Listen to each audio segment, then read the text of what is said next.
시간이 점점점 흘러갔습니다. 오늘 2024년도 벌써 6월 25일이 되었죠. 유교가 일어난 지가 벌써 74년이 지나갔습니다. 해방의 감격을 이룬 지가 80년이 넘어갔습니다. 이제 100년을 바라보고 있습니다.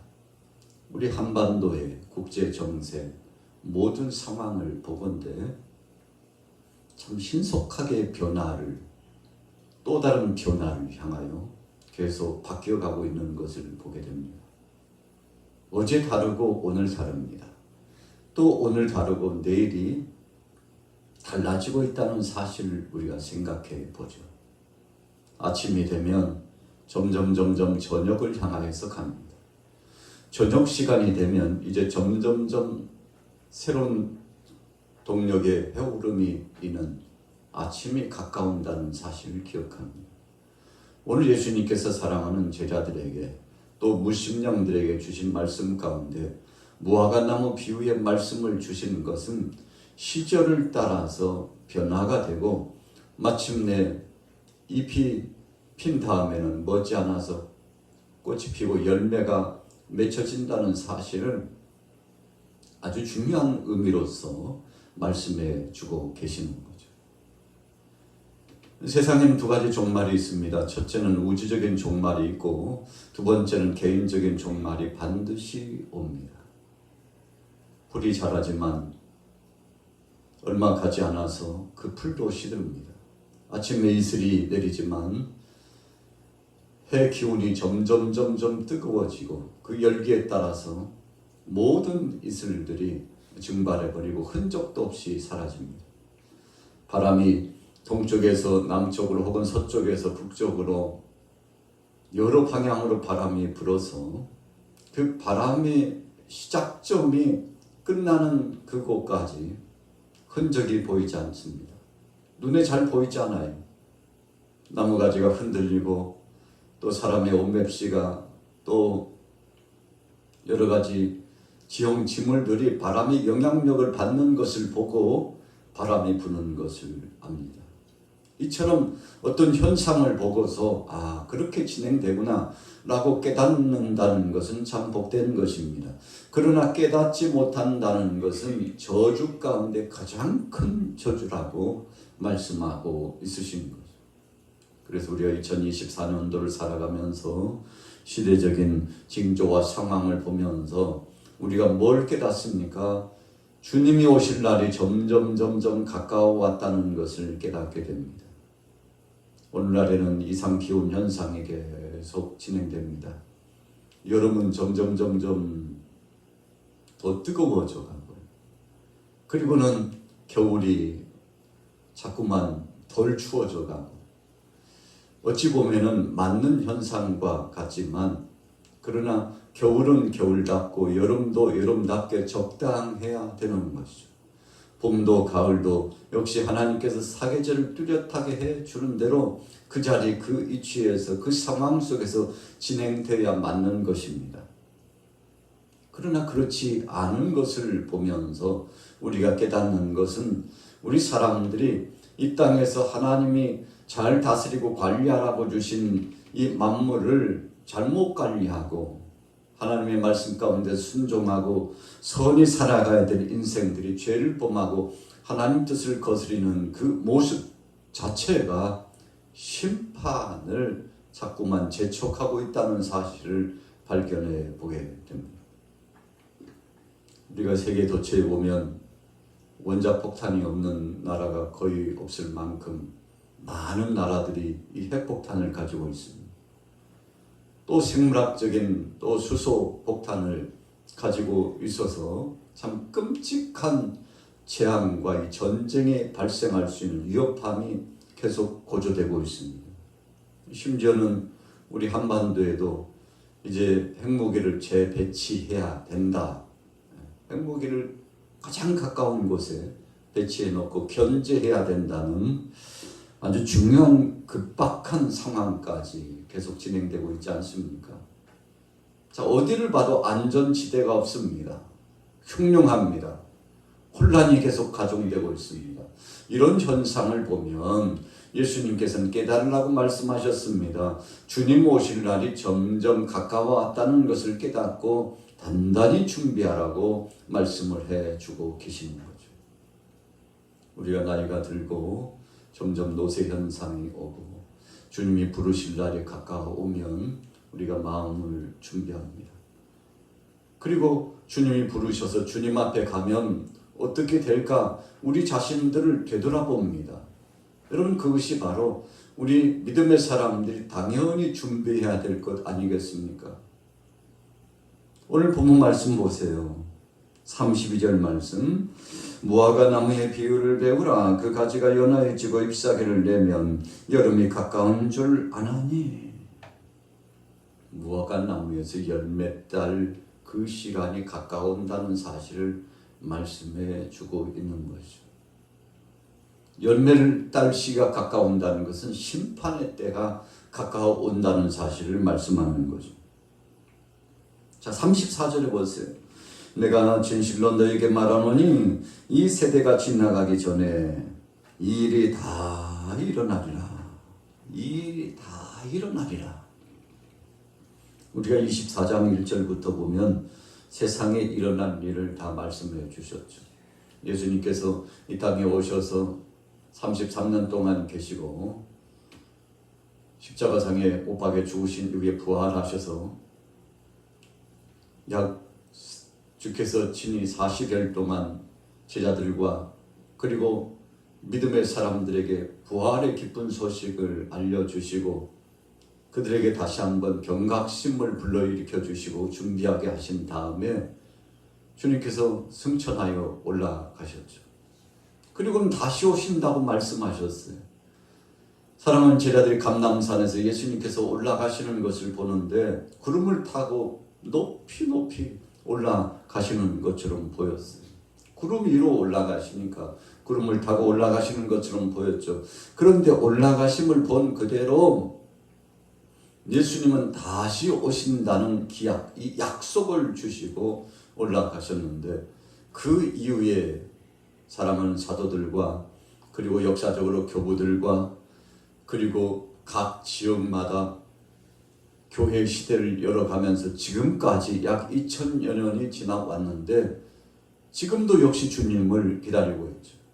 2000년 전에 제자들도 주님의 승천하신 다음에 곧 오실 줄 알고 기다렸습니다. 그런데 훌쩍 100년 지나고 1000년 지나고 2000년이 지나갔습니다.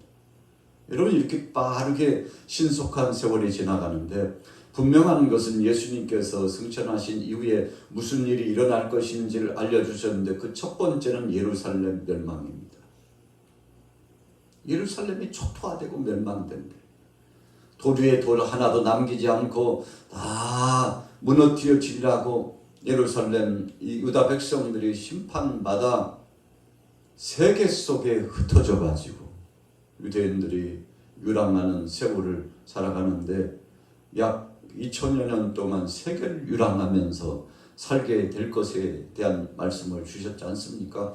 그 말씀대로 그대로 되었습니다.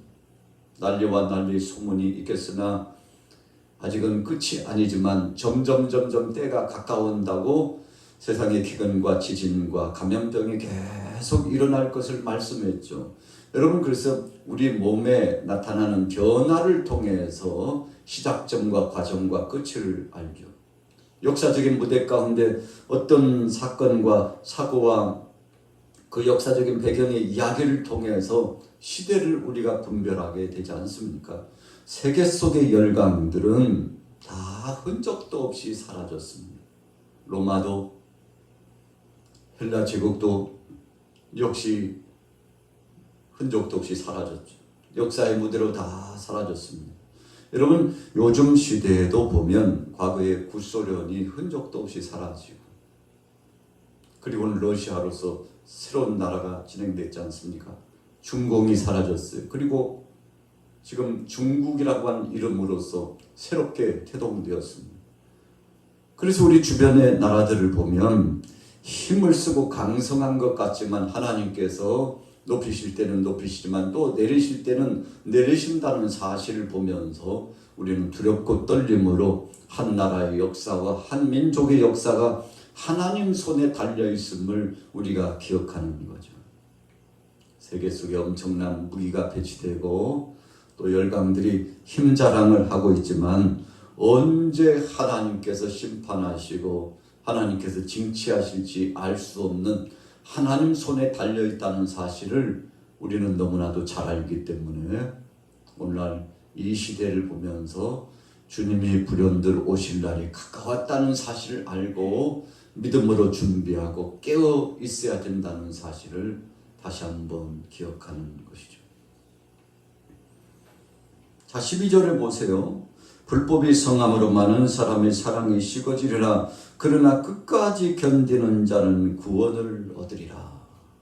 세상 도처에 보면 여기저기에서 사랑 없어 살 수 없는 세상이 되었다고 계속 탄식하고 있지 않습니까? 한 가정도 마찬가지, 한 나라도 한 민족과 세계 모든 족속들도 마찬가지. 세상 참 이렇게 달라질 수 있나? 어떻게 사람들의 마음이 이렇게 강박해졌나? 이렇게 말하면서 이구동성으로 말세가 가까웠음을 늘 돌이켜보면서 경책하고 깨어있기를 소원하면서 선포하게 되는 것이죠. 여러분, 순식간에 진행됐어요. 그래서 18절 말씀해 보니까 밭에 있는 자는 겉옷을 가지러 뒤로 돌이키지 말지어다. 그날에는 아이 벤 자들과 젖 먹이는 자들에게 화가 있으리로다. 너희가 도망하는 일이 겨울에나 안식일에 되지 않도록 기도하라. 이는 그때에 큰 환난이 있겠음이라. 창세로부터 지금까지 이런 환난이 없었고 후에도 없으리라. 유다 백성들이 얼마나 큰 고통을 당했는지 몰라요. 그런데 주님이 주신 말씀 그대로 다 응하여졌고 이루어졌습니다. 왜 그렇게 하나님이 하셨을까요? 하나님이 주권적인 심판자라는 사실을 알게 하고자 하시는 거죠. 그리고 우리 인생들이 살아가는 이 인생 여정은 나그네 인생이요 잠시 잠깐이면 끝난다는 사실을 알게 하고자 하시는 겁니다. 그래서 우리는 천년 만년 살 것 같이 생각되어지죠. 죽음이라고 하는 것은 나와는 상관없다라고 생각하면서 잊어버리고 삽니다. 그런데 하나님께서 언젠가 부르시면 항명할 수 없이, 거부할 수 없이 주여 나를 부르시나이까. 아멘. 주 예수여, 주님을 고대했습니다. 주님 앞에 나아가는 것을 감사하게 생각합니다. 그 나라에 입성할 수 있게 돼서 감사합니다 하고 찬송하며 주님 앞에 가게 되는 거 아니겠습니까? 이런 사람들은 믿음이 준비됐기 때문에 찬송하면서 가는 겁니다. 그러나 믿음이 준비되지 않은 사람들은 지옥불과 같은 그 극난한 고통을 경험하면서 죽음의 공포에 젖어가지고 여러분 얼마나 괴로워하고 고통스럽게 인생을 마무리 짓는지 몰라요. 그러나 믿음의 사람들은 찬송하면서 주님이 나를 부르시는 것을 감사하고 주님 앞에 가는 것이 더 기쁘고 복된 것임을 알고 주 앞에 영광 돌리면서 가게 되는 것이죠. 그래서 준비된 사람과 준비되지 않은 사람의 차이점이 거기에 있는 것을 우리가 기억하게 되는 거 아니겠습니까? 자, 오늘 35절로 넘어가 봅니다. 천지는 없어질지언정 내 말은 없어지지 아니하리라. 그러나 그날과 그때는 아무도 모르나니 하늘의 천사들도 아들도 모르고 오직 아버지만 아시느니라. 여러분, 세상 끝이 언제 오게 될지 제자들이 예수님 앞에 와서 물었죠. 주님, 언제가 끝입니까? 주님께서 나라를 회복하시는 그때는 언제입니까? 두 가지 의미예요.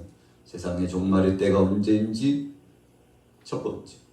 두 번째는 주님 이 유다의 나라가 회복되어서 이제 주께서 왕권을 가지시고 임재하실 그때가 언제입니까? 정치적인 해방을 고대했던 것이죠. 그러나 예수님께서 모른다고 말씀하시는 것은 주님이 장차 이제 재림하시게 되는 세상의 끝날을 말씀하는 거죠. 예수님께서 침묵하셨습니다. 하늘의 천사들도 아들도 모르고 아버지만 아시느니라. 그렇게 말씀하시므로 아무도 모르기 때문에 깨어서 준비해야 된다. 도적이 언제 들어올지 모르기 때문에 늘 깨어서 집을 지키고 파수꾼을 세우고 지켜나가는 것처럼 믿음 생활도 그렇게 철저하게 자기 자신을 성찰하고 내가 믿음에 있는가 없는가 나 자신을 확증해 보면서 주님 오실 날을 고대해야 된다고 말씀해 주시고 계시죠. 자, 37절에 노아의 때와 같다고 했습니다. 노아의 때에는 홍수가 임할 것이라고 노아가 120년 동안 방주를 지으면서 계속 선포했죠. 그런데 사람들이 믿었나요? 믿지 않았어요. 노아가 말하는 것이 거짓인 줄로 알았어요. 농담으로 말하는 줄로 알았어요.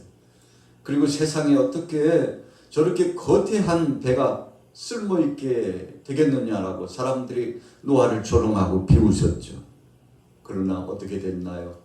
때가 되매 하나님께서 물로써 세상을 심판하시게 되었고 믿음의 사람 노아의 식구 8식구와 하나님이 정한 기식 있는 것들만 방주에 들어가서 새로운 삶을 시작하고 새 출발을 하게 된 것이죠. 왜 그렇게 됐나요?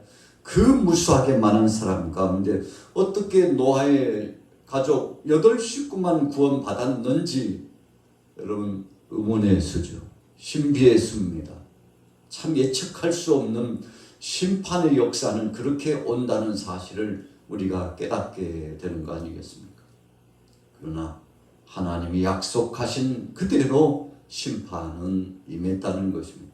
그래서 예수님 말씀하셨어요. 세상 끝이 되면 노아의 때와 같이 인자도 그렇게 오리라. 약속대로 오신다는 말씀이죠.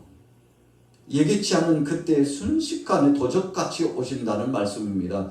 그리고 분명한 심판이 있다는 사실을 주님 말씀해 주시는 거죠. 그래서 준비된 사람은 당황하지 않습니다. 두려워하지 않습니다.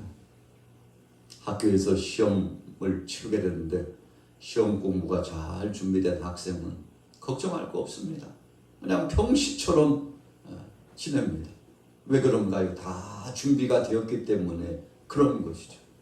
오늘 믿음의 사람들은 언제 주님 오시더라도 아멘 주님 주께서 오신 것을 감사합니다. 우리를 불러주신 것을 감사합니다.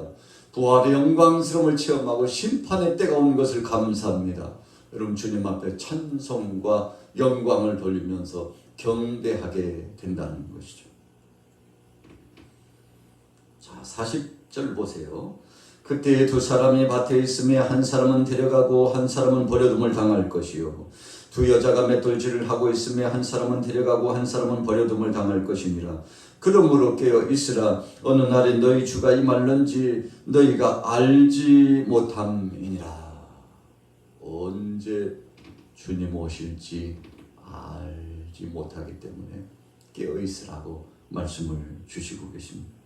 그러면서 47절 이후에 보니까 충성된 종은 주인을 위해서 마지막까지 수고하고 자신의 본분을 가지고 주님이 주신 것을 그 주인이 주신 것을 잘 관리하고 능란하게 사명을 감당하고 충성한다고 말씀했는데 그렇게 충성한 자에게 큰 상을 주고 그에게 대가를 주고 보람된 그런 역사적인 순간이 오게 될 것임을 말씀하고 있죠.